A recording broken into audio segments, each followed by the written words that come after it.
नमस्कार दोस्तों, GK study with Rakesh में आपका हार्दिक स्वागत है। हम दोस्तों लास्ट वीडियो लेक्चर में फिरोज शाह तुगलक पढ़ रहे थे। फिरोज शाह तुगलक की नीतियों के बारे में पढ़ रहे थे। आज हम उसी को कंटिन्यू करते हैं। यानी फिरोज शाह तुगलक ने कौन कौन सी यानी तुष्टीकरण की नीति पर बल दिया था। तुष्टीकरण की नीति पर हमने सबसे पहले देखा था कि 11 नहरों का निर्माण करवाया था। और यह एग्जाम के दृष्टिकोण से बहुत ही महत्वपूर्ण प्रश्न है।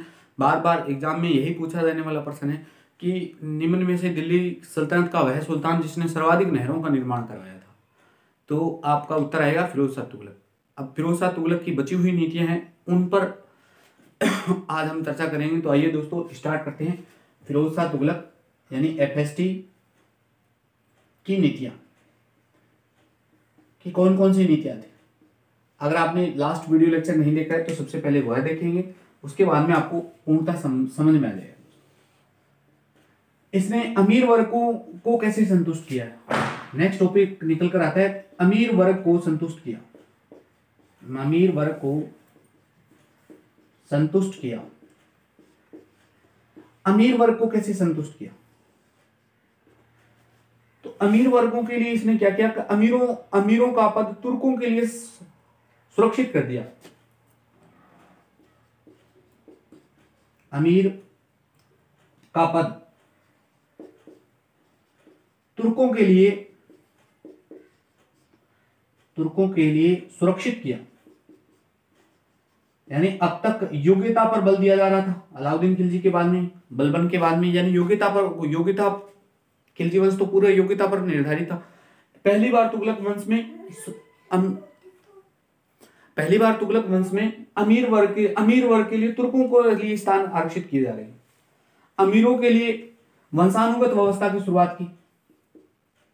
अमीरों के लिए वंशानुगत व्यवस्था की शुरुआत कर रही। और तो इसने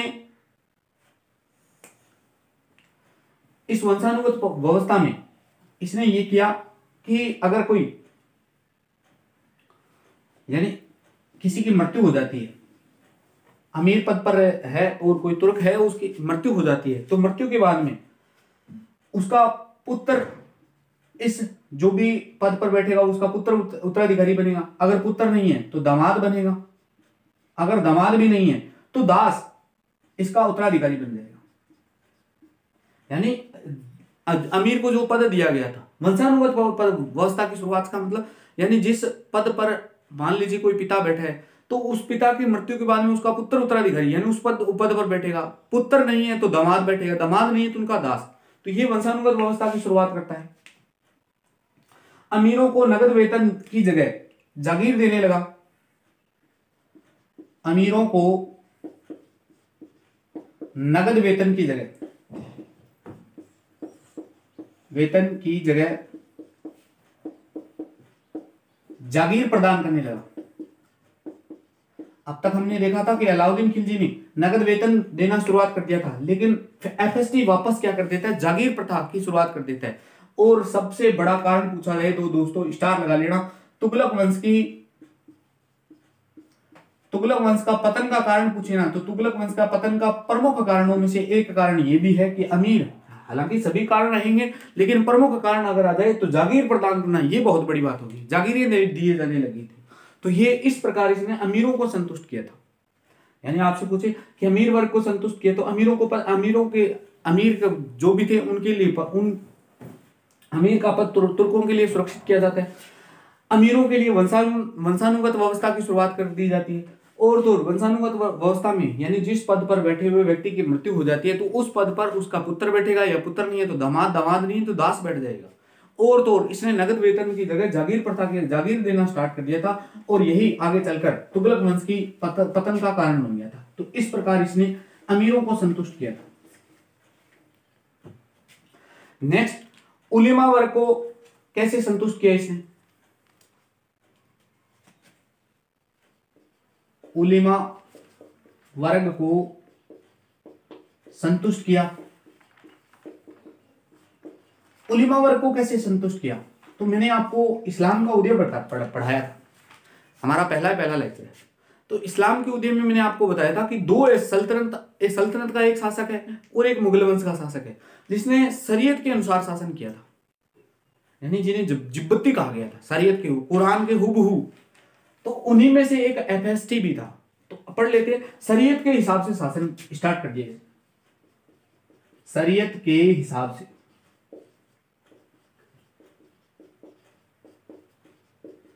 ये बहुत बड़ी बात है, ये एग्जाम में कम से कम 10वीं बार लाइन आ चुकी है कि निम्न में से दिल्ली सल्तनत का वह कौन शासक था जिसने शरीयत के अनुसार से शासन करना प्रारंभ स्टार्ट किया था। तो शरीयत के अनुसार इसने किया था, यानी जो कुछ कुरान में लिखा है हुबहू उसी को फॉलो करना। और क्या किया इसने, उलेमा वर्ग को विशेषाधिकार वापस दे दिए, उलेमा वर्ग को विशेषाधिकार वापस दे दिए इसने, यानी अलाउद्दीन खिलजी ने छीन लिए थे सभी से, लेकिन इसने आते आते क्या कर दिया, उलेमा वर्ग को वापस वो ही अधिकार दे दिए। काजी का पद उलेमा के लिए सुरक्षित कर दिया, काजी का पद उलेमा के लिए सुरक्षित किया, यानी आरक्षित कर दिया, सीधी सी बात यही है। तो इस प्रकार इसने उलेमा वर्ग को संतुष्ट किया। एक ही लाइन बार बार, हालांकि मेंस में तो लिखने को आए तो लिख सकते हैं आप 30 शब्दों में, लेकिन एक लाइन बार बार पूछी जाती है कि दिल्ली सल्तनत का वह कौन सा सुल्तान हुआ जिसने शरीयत के हिसाब से शासन किया था। तो शरीयत के हिसाब से शासन करने वाला कौन था, एफएसटी शाह, यानी फिरोज शाह तुगलक था। नेक्स्ट, इसने सैनिकों को कैसे संतुष्ट किया।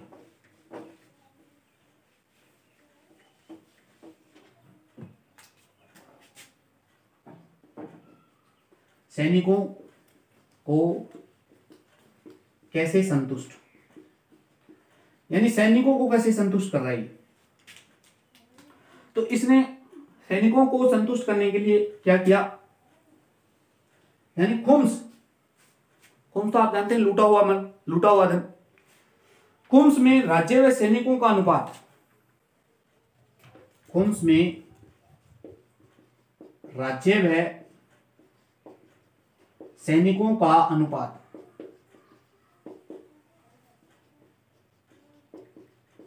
1/5% से बढ़ाकर इसने 4/5 कर दिया था। यही इसकी सबसे बड़ी भूल थी।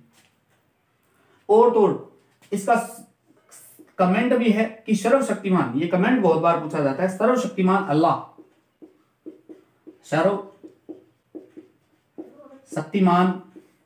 अल्लाह जब अपने सैनिकों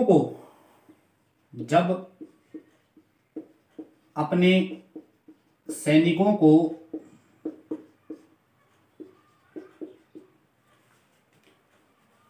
वृद्धावस्था में आजीविका नहीं छीनता, सैनिकों की वृद्धावस्था में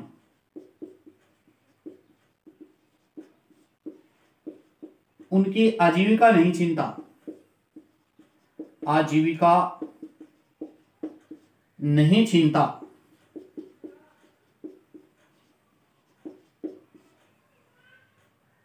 तो मैं खुदा का बंदा होकर, तो मैं खुदा का बंदा होकर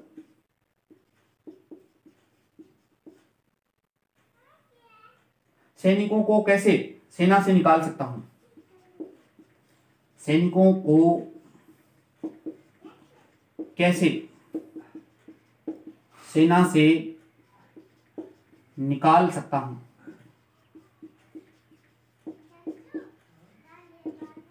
यानी ये कह रहा है कि जब सर्वशक्तिमान अल्लाह वृद्धावस्था में उन सैनिकों की आजीविका नहीं छीनता, तो मैं किसी वर्ग को यानी किसी सैनिक को अपनी सेना से बाहर कैसे निकाल सकता हूं। तो ये लाइन पूछी जाती है। और ये लाइन, इस लाइन का उल्लेख कौन करता है, तो याद ध्यान ये रखना, इस लाइन का उल्लेख करता है बर्नी। उल्लेख कौन कर रहा है, बर्नी, यानी जियाउद्दीन बर्नी। और बर्नी की किताब है तारीख फिरोज शाही, तारीख ए फिरोज शाही में इसका उल्लेख है, ये ध्यान रखना। तो इस प्रकार इसने सैनिकों को संतुष्ट किया था। तो ये हमारी यानी एफएसटी की नीतियां थी।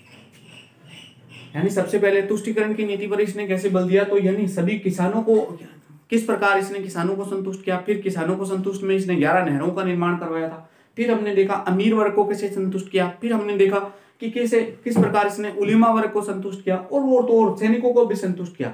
और उल्लेख ये मिलता है कि दिल्ली सल्तनत का एकमात्र भ्रष्टाचारी सुल्तान यही था। एक बार की बात है कि एक सैनिक था, उसको उसके वजीर यानी सेनापति इसने बाहर निकाल दिया था, किसी कारणवश से बाहर निकाल दिया था। तो इसने कहा था एक टंका देकर आप वापस उसके पास में जाइए, कहाँ मेरे पास में शिकायत लेकर आ रहे। यानी इसने रिश्वत को भी बढ़ावा दिया था। हालांकि हम आगे चर्चा करेंगे उसकी, लेकिन फिर भी मैं बता रहा हूं यानी ये एफएसटी की नीतियां थी। नेक्स्ट,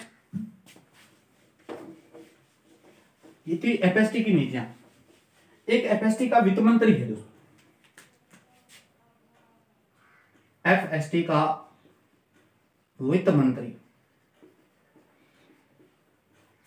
इस वित्त मंत्री का नाम था ख्वाजा हिसामुद्दीन। ख्वाजा हिसामुद्दीन।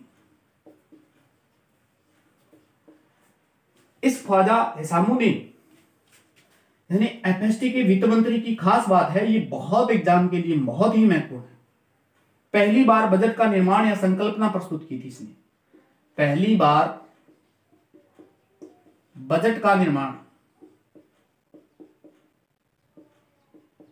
या आपसे पूछे संकल्पना किसने प्रस्तुत की थी, तो इसी ने प्रस्तुत की थी। यानी किसके काल में हुई, तो एफएसटी में। किसने की, ख्वाजा हिसामुद्दीन ने। इसने 6 वर्ष की कड़ी तपस्या की थी, 6 वर्ष कठिन परिश्रम किया था इसके लिए। इसकी वार्षिक आय बताई जा रही है, यानी एफएसटी की वार्षिक आय,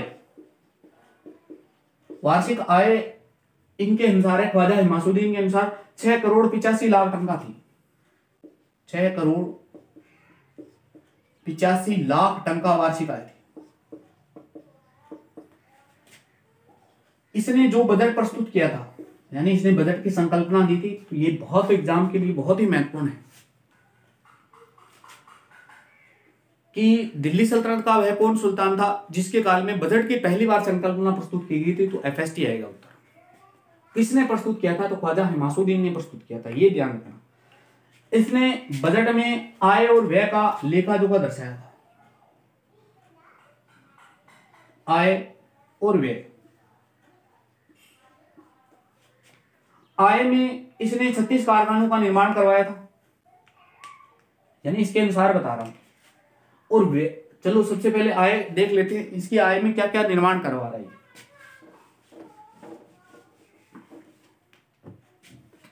फिर पढ़ेंगे व्यय, पहले आय। इसने 36 कारखानों का निर्माण करवाया।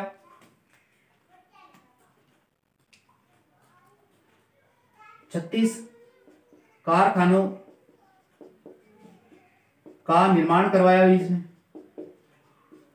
और तो इस 36 कारखानों का प्रधान था ना, उस प्रधान को कहा जाता था मुत्सरिफ। मुत्सरिफ। और मुत्सरिफ पर पद पर बैठने वाला व्यक्ति कौन था, तो ख्वाजा अबुल हसन।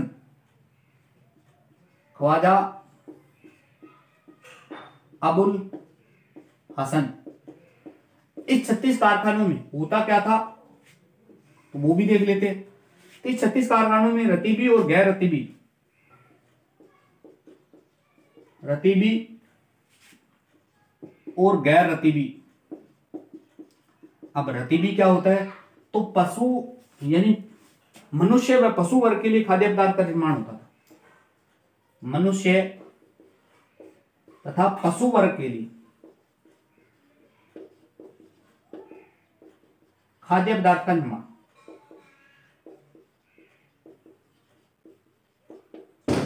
यानी रतीबी जो कारखाना था उसके अंतर्गत मनुष्यों के लिए और पशुओं के लिए खाद्य पदार्थ का निर्माण होता था। इसमें गैर खाद्य पदार्थ बनाए जाते थे। ये गैर खाद्य पदार्थों का खजाना था, सॉरी कारखाना था। गैर खाद्य पदार्थों में जैसे आप मान सकते हैं, जैसे आलम खाना, हालांकि इनका आपसे कोई लेना देना नहीं है, फिर भी बता रहे हो। आलम खाना यानी इसका कारखाने का एक पार्ट था। आलम खाना में शाही पताका का निर्माण होता था। पताका तो समझते हैं आप। आलम खाना के अलावा जमादार खाना, जमादार खाना में शाही कपड़े बनाए जाते थे।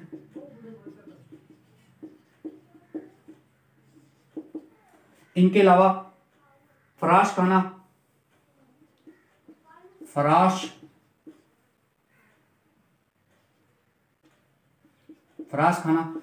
खाना में निर्माण होता था दोस्तों कालीन का।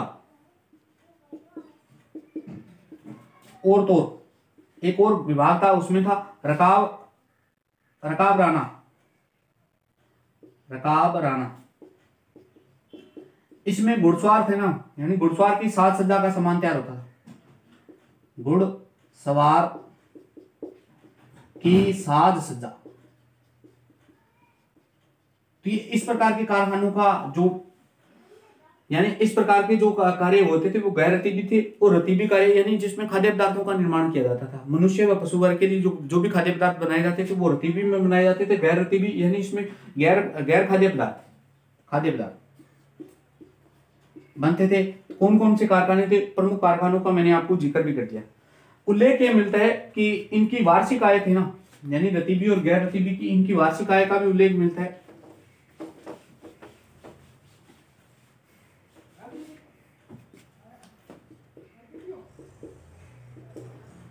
वार्षिक आय, इनकी वार्षिक आय थी 1,80,000 टन का, 1,80,000 टन का। इनके अलावा, इन कारखानों के अलावा उसने 1200 बाग का निर्माण कराया था। 1200 बाग का निर्माण। दोस्तों मुगल काल में बागों का निर्माण, यानी बागों का शौकीन कहते हैं मुगल शासक, मुगलों का संस्थापक है बाबर। बाबर को बहुत शौक था बागों का, इसने भी बागों का निर्माण करवाया और फलों की गुणवत्ता है के सुधार हेतु करवाया था। फलों की गुणवत्ता में सुधार, इसलिए इसने बागों का निर्माण करवाया। और तो 1200 बागों में, यानी इसे यूं भी कह सकते हैं कि बागों का शौकीन था ये। ध्यान रखना, बागों का शौकीन उत्तर दो निकल कर आते हैं, एक बाबर भी था और एक एफएसटी था। वो सल्तनत में पूछ रहा है या मुगल काल में, ये आपको गैस करना पड़ेगा, यानी वो पर्सन की लैंग्वेज डिपेंड करेगी। वार्षिक आय बागों से भी कितनी हो रही थी? 1,80,000 टन का ही हो रही है भाई वार्षिक आय, तो 1,80,000 टन का इनकी भी वार्षिक आय का इतना ही उल्लेख मिलता है। और तो इसने दीवान ए बंदगा एक नया भाग बनवाया था, नया विभाग, दीवान ए बंदगा, नाम से स्पष्ट है बंदगा, यानी दास विभाग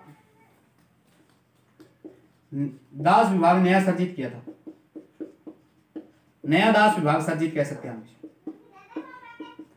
इस दीवान ए बंदगा में दासों का शौकीन था ये, दासों का बहुत ज्यादा शौकीन था। प्रश्न को पूछा जाएगा आपसे कि दासों का शौकीन कौन था, तो एफएसटी आएगा भी उत्तर। 1,80,000 दास थे इसके पास में।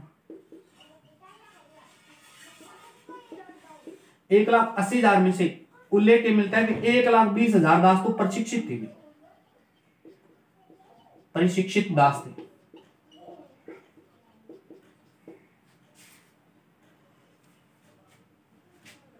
प्रशिक्षित में अगर बात करें तो प्रथम बार व्यावसायिक शिक्षा दी गई थी इनको, प्रथम बार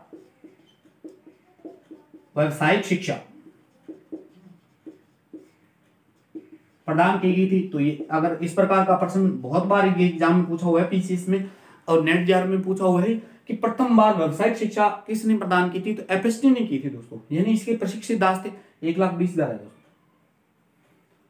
तो ये दीवाने बंदगा, इसने एक दास विभाग, नया दास विभाग बनाया था और उसकी यह दासों का शौकीन है। 1,80,000 दास थे, 1,80,000 दासों में से 1,20,000 प्रशिक्षित दास थे। तो प्रथम बार व्यावसायिक शिक्षा प्रदान की गई थी इन्हें। और तो इन्हीं इसने दासों के निर्यात पर रोक लगा दी थी, दासों के निर्यात पर रोक तो ये इसकी आय थी। यानी आय में हमने सबसे पहले देखा कि इसने 36 कारखानों का निर्माण कराया। 36 कारखानों का हेड कौन होता था? मुसरिफ। मुसरिफ पद पर बैठने वाला ख्वाजा अबुल हसन था। दो प्रकार के कारखाने थे, रतीबी और गैर रतीबी। रतीबी में क्या होता था? तो खाद्य पदार्थों का निर्माण होता था, और गैर रतीबी में गैर खाद्य पदार्थों का निर्माण होता था। उनकी वार्षिक आय 1 लाख से ज्यादा। 1200 बागों का निर्माण करवाया, बागों का शौकीन कहते हैं। और तो और इसने दास विभाग का एक नया कारखाना बनाया था, दीवानी बंदगा, जिसमें 1,80,000 दास थे। 1,80,000 में से 1,20,000 प्रशिक्षित दास थे। इनको प्रथम बार व्यावसायिक शिक्षा दी गई थी। यानी प्रथम बार व्यावसायिक शिक्षा देने का कार्य किसने किया था? तो एफएसटी ने करवाया था। और इसने दासों के निर्यात पर रोक लगा दी थी। तो ये इसके आय के स्रोत थे। नेक्स्ट देखते हैं इसकी व्यय, यानी इसका खर्चा।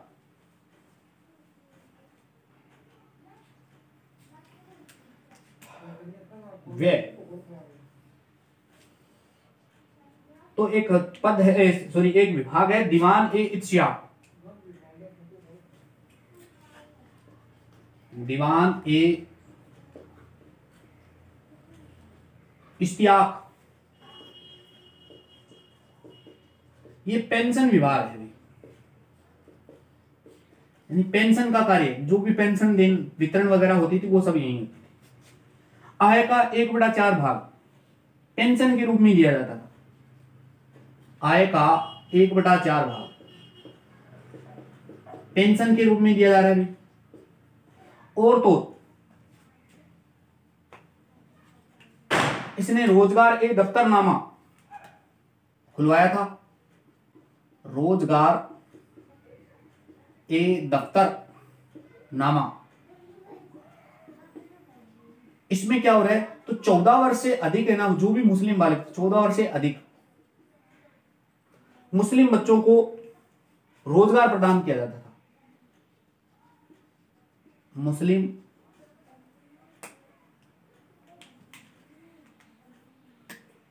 बच्चों को रोजगार दिया जाता था इसके अंतर्गत। और क्या किया जाता था? तो प्रथम बार व्यावसायिक शिक्षा इन्हें भी दी गई थी। प्रथम बार व्यावसायिक शिक्षा,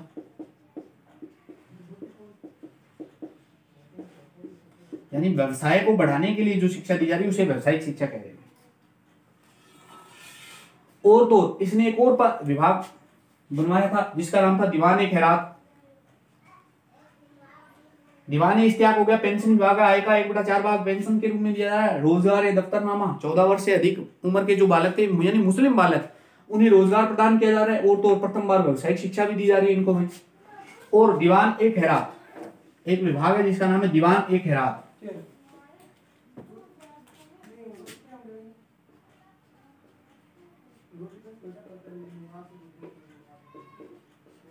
दीवान ए खैरात, इसमें मुस्लिम बालिकाओं का विवाह होता था।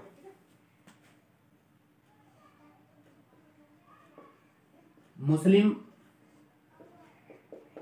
बालिकाओं का विवाह करवाया जाता था। और क्या हो रहा है इसमें? इनका मुख्य कार्य क्या था दीवानी खैरात में? यानी इसे विवाह विभाग के लिए कह सकते हैं आप, दीवानी खैरात को विवाह विभाग।